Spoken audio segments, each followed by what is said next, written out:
Hello and a warm welcome to another episode of Inside Out. Today I've got my good friend Daren Ganga. Daren did cover the LPL last year as well. So Daren, good to have you on the show as always. Pleasure to be here. And Sri Lanka loves you. You know that. Both of us go a long way as well. So it's a pleasure to commentate with Daren Ganga. So Sri Lanka cricket has done a wonderful job in organizing this LPL. There are so much talents coming up.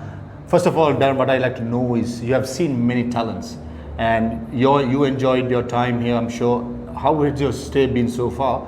And the talent you have seen around this LPL as well as the last year's one? Well, first I must say thanks very much for hosting me and having me here in Sri Lanka. Sri Lanka is such a beautiful country and the people are so hospitable that I relish the opportunities to come to this beautiful country. I've had the pleasure and privilege of being there for LPL 1. This is Lanka Premier League 2. And what I can say is this is really the crown jewels of T20 cricket for Sri Lanka, and it is a tournament that all Sri Lankans should be proud of because one, it provides an opportunity for the talented cricketers from Sri Lanka to showcase their skills and to enhance their reputations, and secondly, there are a number of international players who also participate, so you have that learning process happening as well, which is so very important for young players to be exposed to training and coaching methodologies from other parts of the world. So what I must say, in terms of last year's tournament to this year, again, an abundance of natural talent, an abundance of skills on show. This year, as compared to last year, in terms of runs being scored, a little bit lower, and that's because of spin-friendly and slow conditions in Colombo, and we've seen a drastic change in terms of what we have experienced so far in Hambantota. But all in all, I think it's a tournament that will continue to grow and continue to add immense value to Sri Lanka's cricket. So it's fair to say the direction of the tournament is at the right direction? It is. I think in top 6 in the world, in terms of talent, in terms of entertainment, in terms of viewership. I'm sure a lot of people across the globe follow this tournament. I can certainly tell you that many West Indians are following this tournament because we have quite a few West Indians participating here as well. So tremendous opportunity if you're a young player to get involved, and again, all Sri Lankan cricketers should be vying for an opportunity to play with one of the franchisees. And also looking at the overseas players we have had in this year's tournament as well as last year, there's a drastic big names coming through. Do you look at the overseas coming for the next season will be like, right, I want to go and play Lankan Premier League because the standards are so high. So is that something that you've been hearing being overseas yourself, involved especially with West Indies cricketers? Well, I certainly can talk from a West Indian perspective. This is a tournament that a lot of West Indian cricketers, they pencil into their diary because they see the need for them to get accustomed to Sri Lankan conditions. They want to play in a tournament that is high intensity. They know about the mystery and all the different things that Sri Lankan cricket brings to international cricket. You talk about guys who are very skillful when they bat. You talk about mystery bowlers, guys who are ambidextrous. All these things flavor the tournament quite nicely. And a lot of cricketers who are developing and sort of forging an international career, this is the ideal grooming for them if they want to dominate international cricket. And fair to say, a few of the youngsters now, when we commented, we mentioned about finding the next finisher, the big hitter, the youngsters coming through, the next spinner. In my opinion, I've seen all. So I can name him a few, but I would like to ask from you, these names have come up and hit you saying that, right, this is the next big thing of Sri Lanka cricket. Well, for sure. I mean, there are two parts to this. The one is the young talented cricketers that I continue to see coming to the fore. Janit Lianage, of course, playing just 4 matches, 2 half centuries. Someone that looks very calm under pressure, hits the ball on the ground, is a timer of the cricket ball, not afraid to use his feet to play spin. I think he is a tremendous talent that will blossom out of this tournament. And then you think about the ambidextrous nature of a couple of the bowlers. You think of Ratnayaka, Kamindu Mendes, Ratnayaka. These guys are guys who I think are at the forefront of the evolution of T20 cricket. You might see a lot of players across the globe now training themselves to be ambidextrous bowlers. So this is really, I would say, a unique aspect of this Lanka Premier League. I also think that this tournament also offers the chance for the senior players around Sri Lankan setup to polish their T20 skills. I talk of players like you see Avishka Fernando, who's been playing for Sri Lanka's side. He just scored his first T20 century in the Lanka Premier League. He's one of the guys who will continue to use this to add confidence to his game.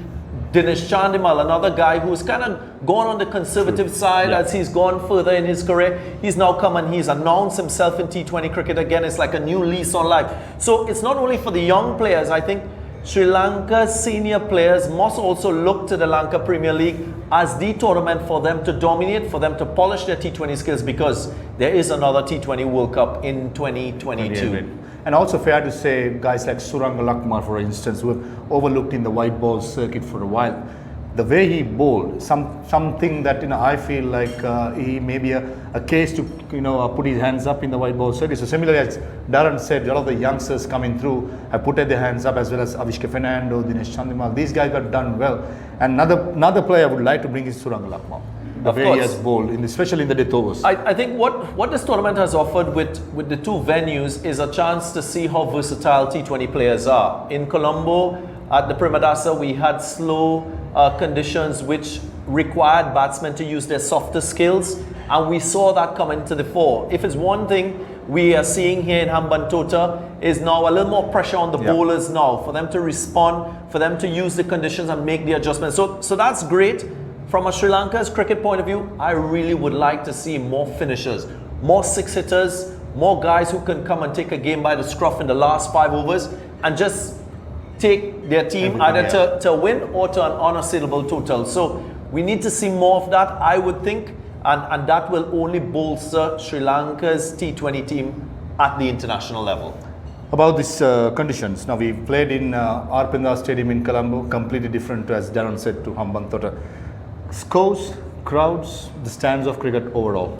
Well, like I said, I think it's in the top 5, top 6 leagues in the world in terms of the quality of cricket. I also feel that from an organization point of view, it's very professional. If you look at the production, it's top class. It's right up there with the best in international cricket. So you have everything going in your favor here. What I think will be ideal for this Lanka Premier League to attract is corporate Sri Lanka, for them to come on board and support it. What I'd also like to see is all the great former players be a part of this, to advise, to be mentors, to hear their stories and how they have gone through, because part of this tournament is also about inspiring the next generation of Sri Lankan cricketers. So I'd like to see where Tilakaratne Dilshan comes from, to hear his story. And who knows, there's somebody in Kandy or somebody in Galle, youngster who's listening and looking on, might be inspired to choose cricket as his or her career. And that to me is where this tournament has to go, so that it's an organic growth that happens within Sri Lanka. I'm going to put you in spot now. The find of the tournament for you. The find of the tournament for me has to be Lianage, but I think Mahesh Dikshana for me is a guy who has shown that despite the conditions as a spinner, he's able to create mystery, he's able to challenge batsmen, and that shows that he's a cut above the rest. He's a bowler that doesn't necessarily need spin-friendly conditions to be effective.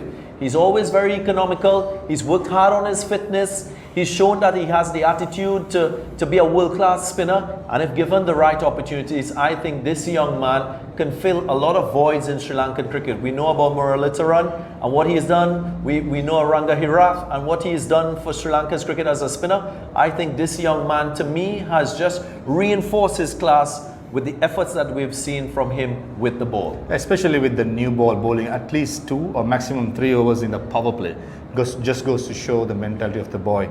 Just finally, Daren, where do you want, or where do you think LPL be heading probably next year or in another 2 years' time? Where would you see it going? Well, I would like to see there be more teams in this tournament to create more competition, more matches. I would love to see more young players being part of teams, whether it's as mandated by Sri Lanka's cricket, maybe 2 development players being mandatory for each franchise to pick, maybe coming out of the under-19 level. That will be essential. I also think that Sri Lanka's cricket must also look at its coaching stock and provide opportunities for local coaches to be around and around franchise teams so that they can develop as well. Because as much as you develop the player development pathway, you must also develop the coaching development pathway and give opportunities for coaches to rub shoulders with experienced players like Imran Tahir, so that all round and Sri Lanka's cricket is going to grow. That is where I would love to see it. Again, it's a pandemic, so we can't really see the crowds, but in time to come, full capacity crowds, many more teams, a lot of more Sri Lankan coaches, a lot of young players getting opportunities to play, and I think this tournament has the potential to really do wonders in Sri Lanka. Yeah, 100% I agree too. Joining the commentary team, looking at from the commentary box that point of view, as well as knowing the younger players, the talk behind the scenes, you're working with the international players as well the international coaches have gone a long way. So Daren, thank you for everything. Thank you. I've been a friend of Daren for a very long time. We go a long time ago, and it's been a pleasure commentating and bringing the pictures for you. So Daren, thanks again. Sri Lanka loves you. We will welcome you back as soon as possible. So that's it from me and Daren for this episode of Inside Out. Till next time, we are signing off.